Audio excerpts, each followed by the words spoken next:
A music school graduate forced me to sing at a wedding to humiliate me. She had no idea about my voice. Welcome back with a new real shock story.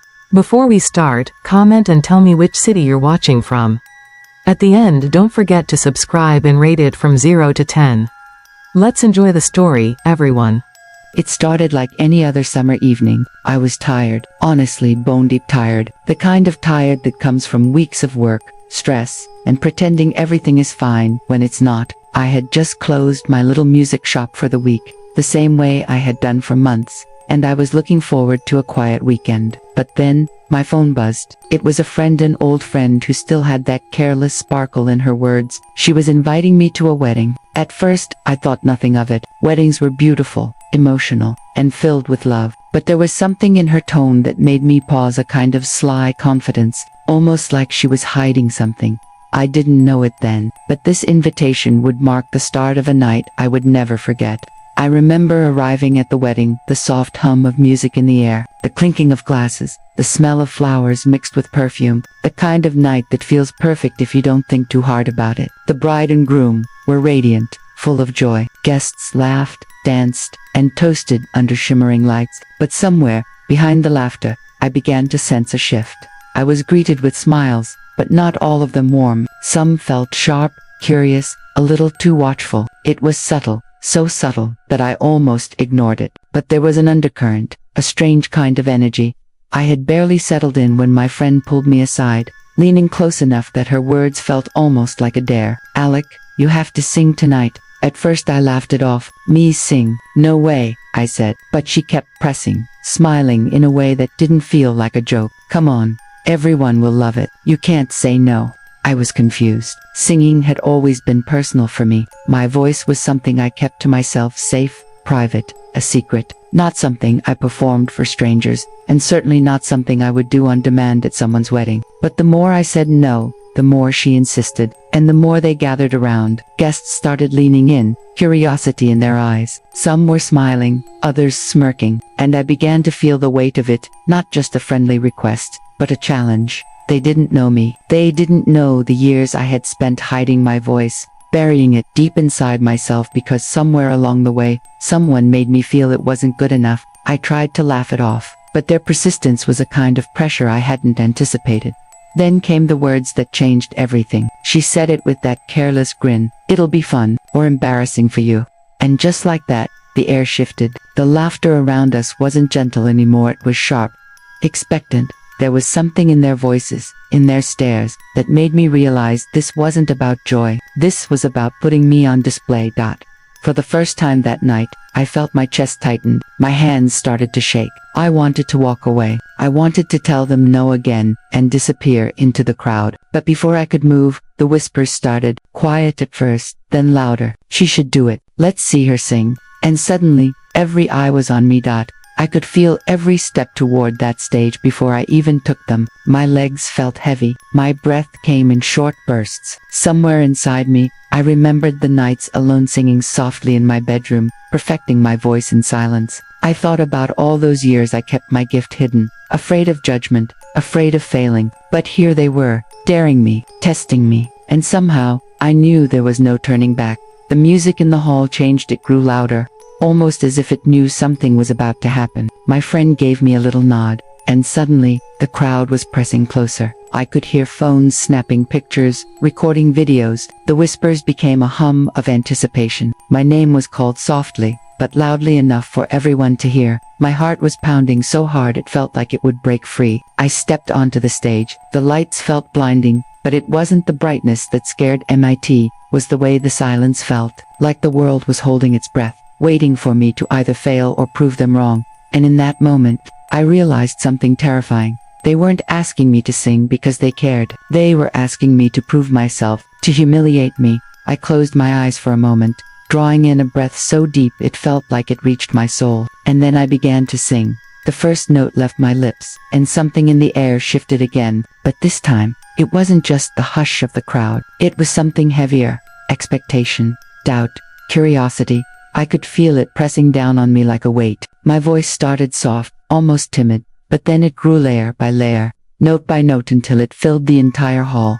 I wasn't just singing, I was telling my story without saying a word. Every breath, every tone, carried years of hidden moments. Nights when I stayed up late practicing, not for applause, but because music was the only place I could be myself. Nights when I doubted if anyone would ever hear me. Nights when I told myself to stop dreaming. And now, there I was singing in front of a crowd that had come to watch me fail. At first, some faces in the audience looked smug, as if waiting for me to falter. But as I kept singing, something shifted in them. Eyes widened. Conversations stopped. Phones lowered. People began leaning in, listening. And then, somewhere near the back, I saw her, the one who had dared me, the one who had challenged me. Her smile faded. Her eyes looked shocked, almost afraid. I felt my voice trembling slightly, but I didn't stop. This was no longer about proving anything to them. It was about proving something to myself. The last verse was the hardest. My chest burned. My hands shook. But I gave it everything I had, every ounce of fear, every ounce of courage. When I finished, the silence felt heavier than applause. A beat later, there was a rush of noise, gasps, applause, laughter, and a few murmurs that sounded almost like disbelief. Some were clapping loudly, others whispering among themselves. I stepped back, breathless, my knees weak. My mind was spinning. I had no idea what I'd just done to them, but I knew it had changed everything. But then the whispers turned into something sharper. The ones who had dared me now looked uneasy, almost defensive. I could hear snippets, words like pride, showing off. Who does she think she is? The laughter that had once felt light now carried a bitter edge.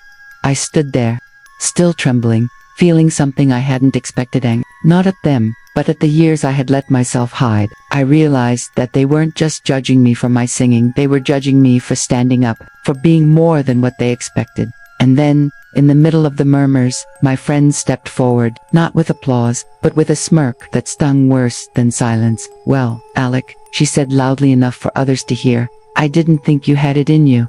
It felt like a punch to my chest. Every nerve in my body screamed. My heart pounded, not with fear this time, but with a kind of quiet fury. I could see the crowd shifting, sensing the tension. Some were still clapping softly, others whispering more sharply. That night, what happened next wasn't about my singing anymore. It was about everything that led to that moment. About every doubt, every whisper, every time someone told me I wasn't enough. It wasn't just a wedding performance. It was a turning point.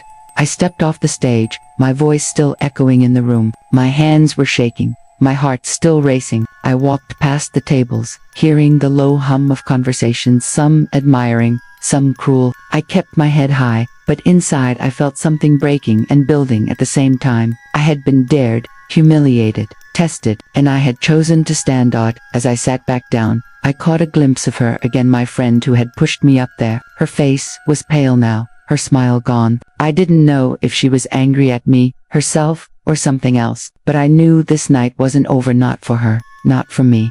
And somewhere deep inside, I knew this wasn't just about me. It was about every time someone had been dared to prove themselves, and every time they had been silenced instead. That was the moment I realized the story wasn't over. The real test was still coming. The night didn't end the way I thought it would. I sat there for a while, heart still pounding, hands trembling under the table. The chatter around me was louder, now some in admiration, some in disbelief, and others in something harsher. I could feel eyes on me, weighing me, judging me. The air felt heavy, like it was holding its breath, waiting for something else to happen. It wasn't just a wedding anymore. Somehow, my voice had shifted the energy in the room, and I could tell it wasn't over. I could feel it creeping in, that tension that always comes before a storm. My friend who dared me, she was looking at me differently now. Not with amusement, but with something sharp, something that made me uneasy. She crossed her arms, leaning back in her seat, eyes narrowing. I could almost hear her thoughts, even if no words came out. A few minutes later, the music changed, laughter returned, and people began to eat, drink, and talk again. But I felt a strange pull toward her. I wanted to walk over, to ask what was going through her mind, but something held me back, a mix of pride and wariness. I could see the way she was speaking to others now, quietly but pointedly, and the way people were glancing toward me, whispering under their breath. It was clear, she wasn't done with me yet. Later, as the night wore on, the crowd thinned. The air outside was cool, carrying the faint sound of music from somewhere else. I stepped out onto the balcony for air, trying to steady myself. My mind kept replaying what had happened, the dare, the singing, the reaction. I felt pride, but also exhaustion. And underneath it all, a deep, burning question. Was this really over? That's when I heard her voice behind me, quiet at first, almost a whisper. Alec, I turned. She was standing there, looking at me with something I couldn't read. Anger, disbelief, maybe fear. Why did you do it? She asked. Her voice was steady, but there was an edge to it that made me tense. I stared at her. For a moment, I didn't answer. Part of me wanted to walk away. Part of me wanted to shout, but instead, I said softly, because you asked me to. She flinched, like my words had hit her in a way she hadn't expected. Then she stepped closer, her voice low but sharp. You humiliated me, in front of everyone. Did you even think about that? Her words hit me like a wave. I had thought about proving myself, about standing tall, but I hadn't thought about how this would hit her pride. I could feel my chest tighten. I wanted to explain, but something stopped me, because deep down, I realized this was never really about pride. It was about control, and that realization made something inside me shift. We stood there in silence, the sound of laughter and music drifting faintly from inside. I could feel her staring, waiting for me to break, but I knew this moment was mine now, and whatever happened next would change everything. I turned away from her, my heart pounding harder than ever. The air felt electric. I knew the real confrontation was coming, not later, but now, and I was ready. The night was heavier now. The music inside faded into something distant, almost muffled, while the air between us seemed to thicken with unspoken words. I didn't turn back. My chest burned, not just from what I'd sung, but from the weight of what was coming. I knew she wasn't going to let this go. Footsteps came behind me. She was close now, her voice low but sharp, carrying anger and disbelief all at once. Alec, you don't get it, do you? This wasn't just about the singing. I kept walking, not meeting her eyes. Then tell me what it was about, I said quietly, my voice trembling despite myself. She stopped beside me, leaning against the railing, her face unreadable. This was about respect, she said, and I could hear her steadiness in the words, about knowing your place. You humiliated me, in front of everyone. Do you think people forget things like that? Her words hit me harder than I expected, not because they stung, but because they were real, shaped by something deeper. I looked out at the garden below. Guests were laughing inside, unaware of the tension spilling out into the balcony. I could feel the heat in my chest growing, mixing with exhaustion. Maybe I did humiliate you, I said softly, but maybe you deserved to be shown something you didn't want to see, that I'm not what you think I am. She didn't answer at first. There was a silence so thick it felt like a presence. Then she stepped closer. You think this proves something? That you're better than me? That you win? Her voice cracked slightly, revealing a vulnerability she'd tried to hide. I shook my head. I'm not trying to win anything. I'm just tired of being underestimated, tired of being silenced. My voice broke, and I turned toward her, the words catching in my throat. I could see the mixture in her eyes, no anger, surprise, maybe even regret. But there was no easy way out. We stood there, the cool night air pressing against us. I felt the moments stretch, heavy with emotion, as if everything between us had been building toward this confrontation. And in that moment, I knew the battle wasn't about her pride or mine. It was about something bigger, about being heard, being seen, and refusing to let others define your worth. Finally, I stepped away from the railing. My voice was firm but gentle. This isn't about proving you wrong. This is about proving myself right, and I can't do that by hiding anymore. She looked at me, her face unreadable. Then she turned and walked away, without another word. I stayed there for a while, breathing in the night, feeling both exhausted and strangely free. When I finally went back inside, the crowd had shifted. Conversations buzzed, glasses clinked. But something was different now. People were looking at me differently, not just as the girl who sang at the wedding, but as the girl who had chosen to stand. That night, I realized something important. It wasn't just about the dare. It wasn't just about proving a point. It was about standing in your own truth, even when the world wants to silence you. And maybe, just maybe, that's the hardest thing anyone can ever do. I stepped back into the hall, the warm hum of voices and laughter wrapping around me like a tide I could no longer control. Everything felt different, not the air, the faces, even the music. My chest still felt tight from that conversation outside, but there was something lighter inside me too, like a storm had passed and left me standing in clearer air. I moved slowly through the crowd, hearing whispers, some curious, some admiring, and a few tinged with something I couldn't name. I knew people were talking about what had happened. I knew my moment up on that stage, unplanned and raw, had left its mark, but I also knew something deeper had shifted inside me. This wasn't just a performance, it was a moment where I found my voice not just in singing, but in living my truth. Later, as the night wound down, I found myself sitting alone outside again. The stars were scattered across the sky, distant and quiet. I thought about her, the one who dared me. I thought about the anger in her voice, the hurt behind her words, and the walls she'd built around herself. I wondered if she would ever understand that this wasn't about her alone. It was about every time someone is told they aren't enough, every time a voice is silenced before it can speak.